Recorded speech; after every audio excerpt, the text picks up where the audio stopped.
What's up, everybody? It's Jackson from ActionJacksonFitness.com. I'm coming at you today with a video about post-workout nutrition.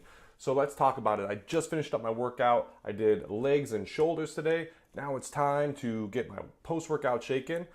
So anytime we're taking a supplement, or really honestly, anytime we're really doing anything, we want to think about the objectives or the goals for what we're doing. I'm very task-oriented and goal-oriented, results-focused. So with a post-workout shake, think about what are our goals. Our goals are to, one, stimulate protein synthesis, right? We want to build muscle, and you need to stimulate protein synthesis in order to do that. That's why we just went to the gym.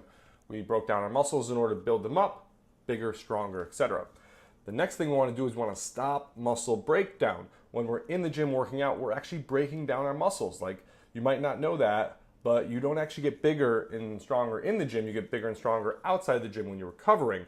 So we're breaking our muscles down in the gym, and that continues to happen after your workout. So if you don't take in any nutrition after your workout, your muscles will start to break down, especially if you don't take in branched chain amino acids before. But that's another topic for another video. But your muscles will break down, and it continues to break down. So we want to stop any sort of muscle breakdown to prevent any loss of muscle. Next thing we want to do is we want to replenish our muscle glycogen. So especially if you just did an intense workout, you burned off a lot of glycogen, especially because today I did legs. So when you're doing a leg workout, you're going to burn up a ton of muscle glycogen. That's all your carbohydrate stores that are stored in your muscles. You want to think about that like a gas tank. You only have so much of it. And when you use it all up, then your body has to either tap into fat or tap into muscle in order to have energy. So we want to replenish some of those. So the next time we go into the gym, we're going to be, we'll be able to lift weights. We'll be strong. We'll have enough fuel in order to lift. So replenish muscle glycogen is the next goal. And then the last goal is to speed recovery, repair and recovery.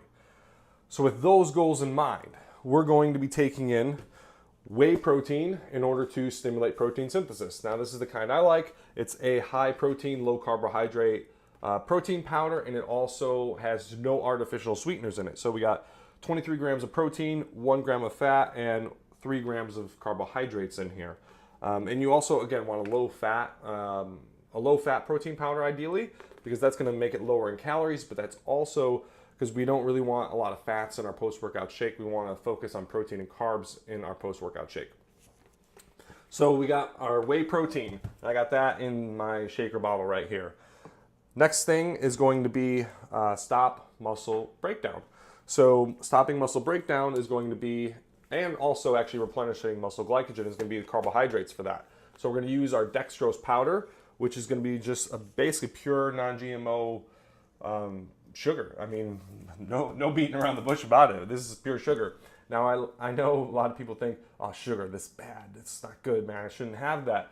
But strategically speaking, if you use it in the right times and in the right dose, sugar can be really good for you. So at the right time, in the right dose, sugar is good for you, and it's going to help.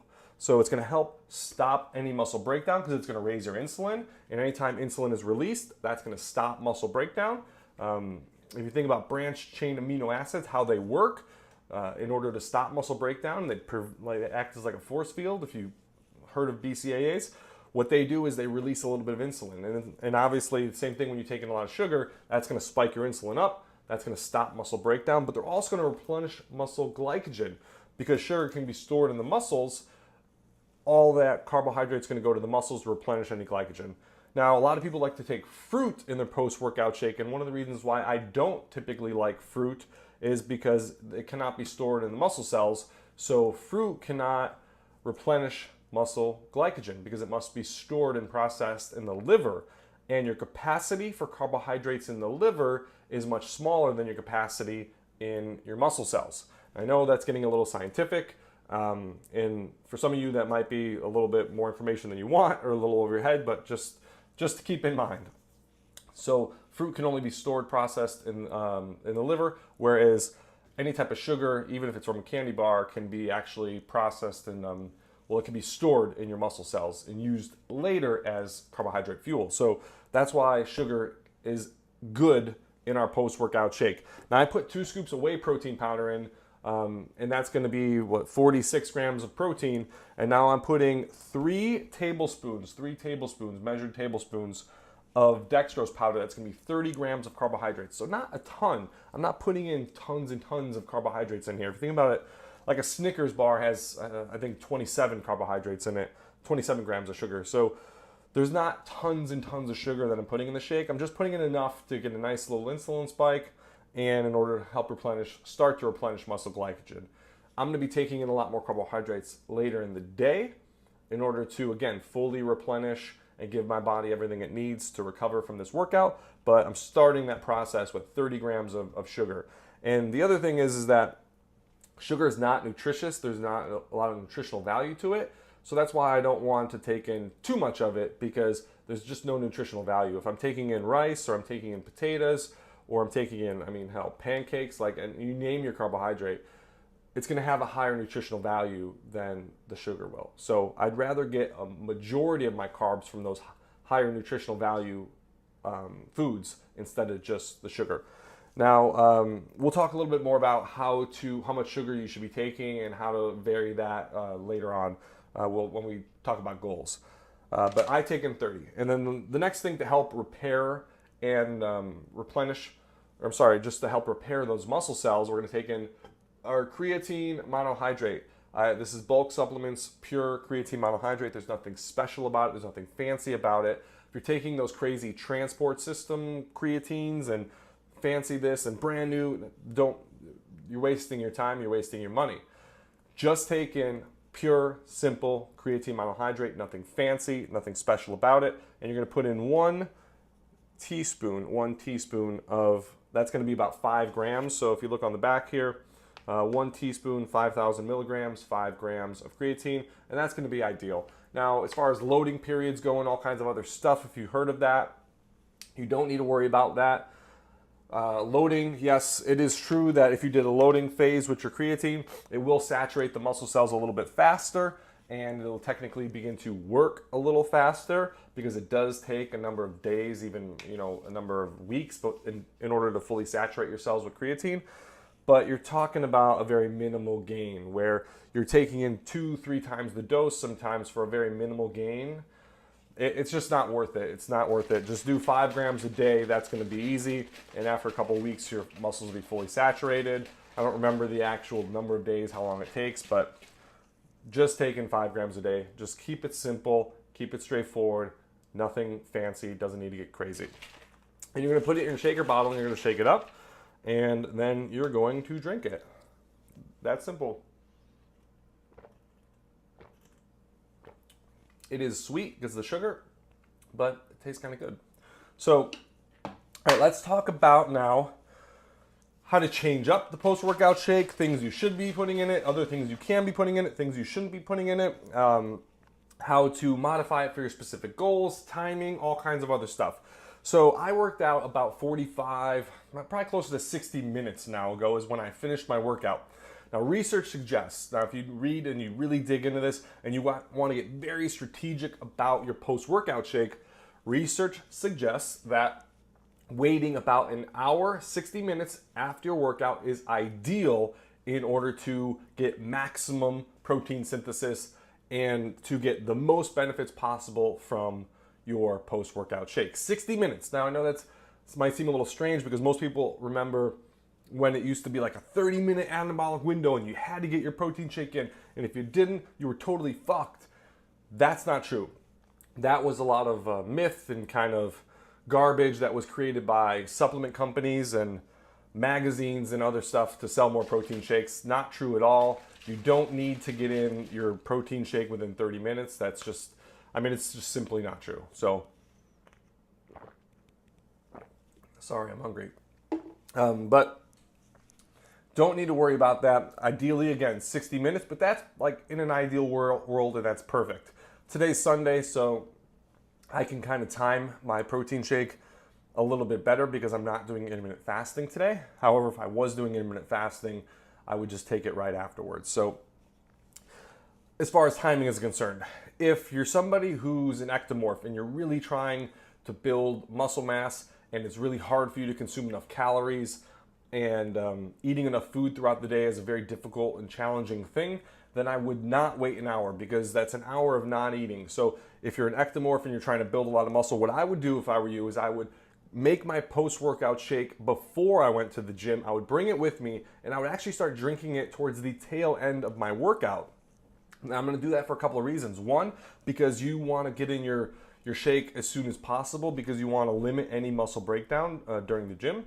And that's also going to help you because it's going to allow you more time to eat. And if eating enough calories is a very difficult and challenging thing for you throughout the day, you want to use as much time as you can in order to eat as much food as you can. So again, if you're an ectomorph trying to build muscle and it's really hard for you to eat enough calories, I would strategically drink that protein shake either before you finish the workout, so towards the tail end of your workout, or immediately afterwards. And again, that's just to maximize time, because you just cannot get enough calories throughout the day, and you need to maximize every hour you can in order to consume calories.